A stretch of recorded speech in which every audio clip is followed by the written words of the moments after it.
Salam saudara-saudariku yang terkasih dalam Tuhan Yesus Kristus. Kembali kita berjumpa dalam channel Renungan Singkat Sekolah Tinggi Teologi Saint Paul Bandung. Saat ini kita akan bersama-sama merenungkan kebenaran firman Tuhan yang berjudul Perubahan Ajaib. Renungan ini diambil dari Kisah Para Rasul pasal 9 ayat 19b sampai 31. Saudara-saudariku yang terkasih dalam Tuhan Yesus Kristus. Dalam bagian Alkitab sebelumnya diceritakan bagaimana Saulus menyetujui kematian Stefanus.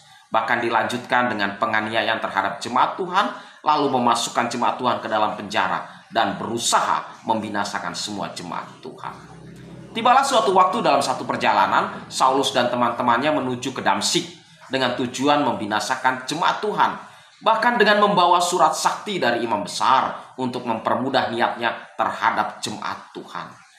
Tapi sungguh tak terduga, Tuhan hadir langsung menghadang Saulus dengan cahaya kemuliaannya. Dan Saulus rebah ke tanah. Lalu suara Tuhan terdengar menanyakan, kenapa dia menganiaya dirinya.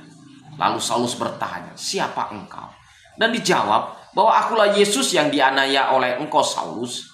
Lalu Tuhan memerintahkan Saulus untuk ke Damsyik, menunggu apa yang selanjutnya Tuhan mau lakukan bagi Saulus. Saulus bangkit, namun buta. Sehingga teman-temannya yang menuntun Saulus. Perubahan tujuan sudah terjadi.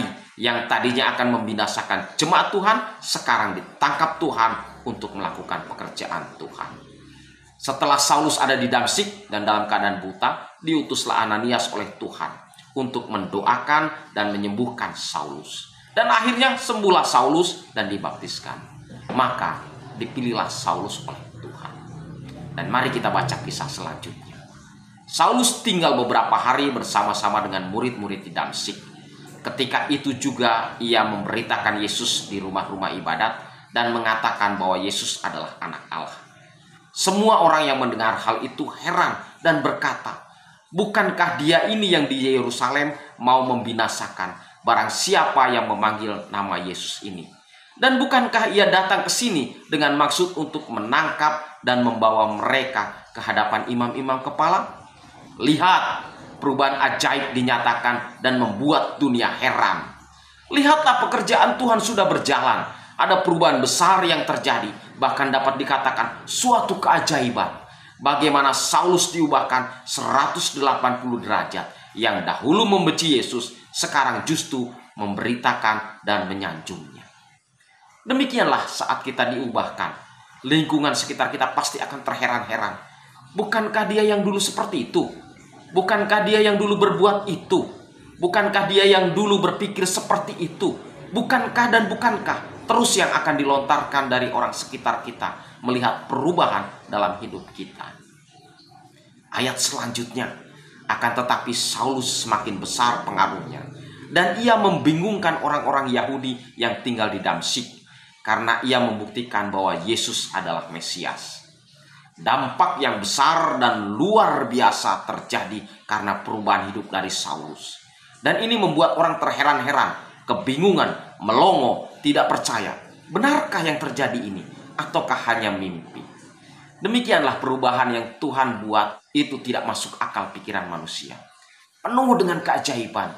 Juga perubahan dalam hidup kita saat mengalami perubahan ajaib karena perjumpaan kita dengan Yesus. Di ayat 23 selanjutnya, beberapa hari kemudian orang Yahudi merundingkan suatu rencana untuk membunuh Saulus. Tetapi maksud jahat itu diketahui oleh Saulus. Siang malam orang-orang Yahudi mengawal semua pintu gerbang kota supaya dapat membunuh dia.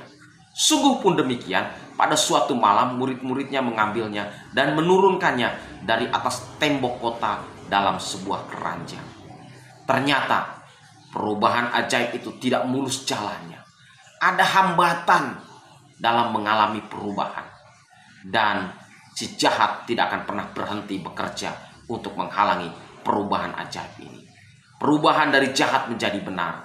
Yang pertama, hambatan dari luar. Perubahan ajaib Saulus ini menimbulkan rencana jahat dari orang-orang Yahudi. Mereka memang benci terhadap Yesus, menolak kebenaran Yesus. Namun semua usaha mereka tidak berhasil karena Tuhan Yesus mau memakai Saulus untuk pekerjaan yang lebih besar lagi. Perubahan ajaib dalam hidup kita pun pastilah mengalami hambatan. Entah mereka menjadi membenci kita, atau mungkin mereka orang di sekitar kita melecehkan kita, sehingga kita dihalang-halangi, bahkan mungkin diiming-imingi untuk kembali menjadi jahat. Dalam ayat selanjutnya, setibanya di Yerusalem, Saulus mencoba menggabungkan diri kepada murid-murid, tetapi semuanya takut kepadanya karena mereka tidak dapat percaya bahwa ia juga seorang murid. Yang kedua, hambatan dari dalam. Perubahan ajaib yang Saulus alami ini pun belum dapat diterima sepenuhnya oleh para murid-murid lainnya, jemaat Tuhan yang lainnya, sehingga mereka masih merasa ketakutan. Sungguhkah ini terjadi? Saat ini banyak juga terjadi. Bila ada jemaat yang baru, jemaat lama merasa takut, atau mungkin malah tidak suka dengan kehadiran orang baru, yang mungkin dirasakan menjadi saingan, penuh kecurigaan terhadap jemaat yang baru yang akan diubahkan oleh Tuhan. Pernahkah kita mengalaminya? Ayat selanjutnya 27.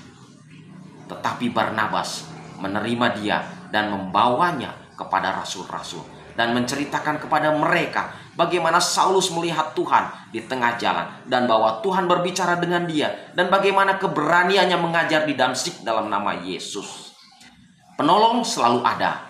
Tuhan sediakan bagi kita yang hidupnya mau diubahkan. Tetapi Tuhan dapat memakai siapa saja untuk menjalankan pekerjaan Tuhan, terutama dalam perubahan ajaib kehidupan Saulus ini.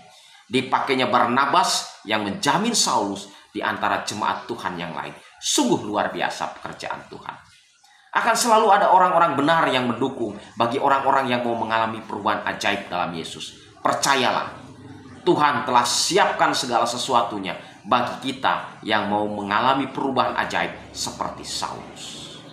Kita melangkah ke dalam ayat selanjutnya, ayat 28. Dan Saulus tetap bersama-sama dengan mereka di Yerusalem dan dengan keberanian mengajar dalam nama Tuhan. Ia juga berbicara dan bersoal jawab dengan orang-orang Yahudi yang berbahasa Yunani, tetapi mereka itu berusaha membunuh dia.